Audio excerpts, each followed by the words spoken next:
இந்த வீடியோவை கடைசி வரைக்கும் பார்த்துட்டு சொல்லுங்க, ஓகேவா? இந்த உலகத்தில் சரியா சுகருக்கும் ப்ரெஷருக்கும் மாத்திரை மட்டும் சாப்பிட்டதுனால யாருக்கா சரியா இருக்கா? நீங்களே சொல்லுங்களேன். நம்மகிட்ட ஒரு பெரிய மூட நம்பிக்கை, ரைஸ் சாப்பிட்டதுனால தான் சுகருக்கு மாத்திரை போடுறோம், ரைஸ் இன்சுலின் போட்டுட்ருக்கோம், அப்படி தானே? நான் ஒரு கேள்வி கேட்குறேன், பதில் சொல்லுவீங்களா? வட இந்தியாவில் அவங்க ரைஸ் சாப்பிடவே மாட்டாங்களே. வட இந்தியாவில் எத்தனை பேர் சுகருக்கு மாத்திரை போடுறாங்க, எத்தனை பேர் இன்சுலின் போட்டுட்ருக்காங்க? கமெண்ட்ஸில் எழுதுங்க. கரெக்ட் தானே?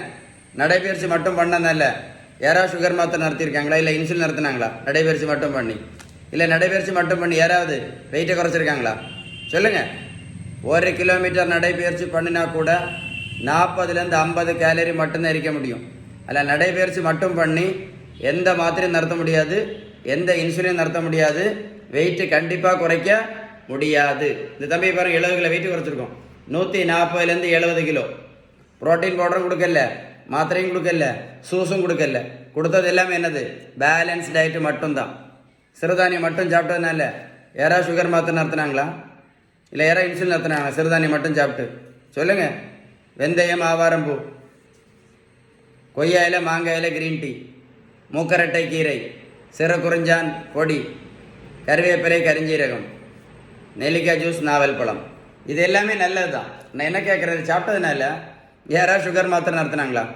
சுகருக்கு 1 மாத்திரை போட்டுட்டு இருந்த பேஷண்ட் சுகருக்கு மட்டும் 4 மாத்திரை மட்டும் போட்டுட்டு இருந்த சுகர் பேஷண்ட் இப்போ இன்சுலின் போட்டுட்ருக்காங்க. வெந்தயம், கருவேப்பிலை, கருப்பு கவனி, சிறு குறிஞ்சான் பொடி, சிறுதானியம், மூக்கரட்டை கீரை. நல்லா கேட்டுடுங்க. மருத்துவத்துள்ள ஸ்டாண்டர்ட் புத்தகம் ஹாரிசன். அந்த புத்தகம் என்ன சொல்லுது அப்படின்னா, sugar, pressure, cholesterol, fatty liver, பித்தப்பைக்கல், தைராய்டு, பிசிஓடி, பிசிஓஎஸ், ஹார்மோன் பிரச்சனை, யூரிக் ஆசிட் ப்ராப்ளம், உடல் பருமன், இது எல்லாத்தவங்க சொல்லக்கூடிய first treatment, best treatment balance diet மட்டும்தான்.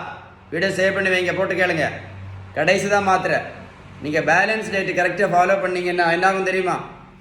சுகர் மாத்திரை, இன்சுலின் இல்லாமல் இன்னும் 50 வருஷம் ஆரோக்கியமாக, சந்தோஷமாக, நிம்மதியாக வாழலாம் அப்படின்னு யார் சொன்னா?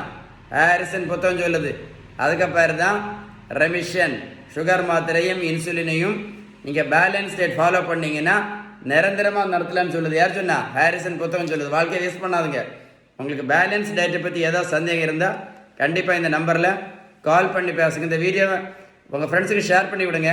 நிறைய பேருக்கு யூஸ்ஃபுல்லாக இருக்கும். ஷேர் பண்ணுங்கள், ஓகேவா?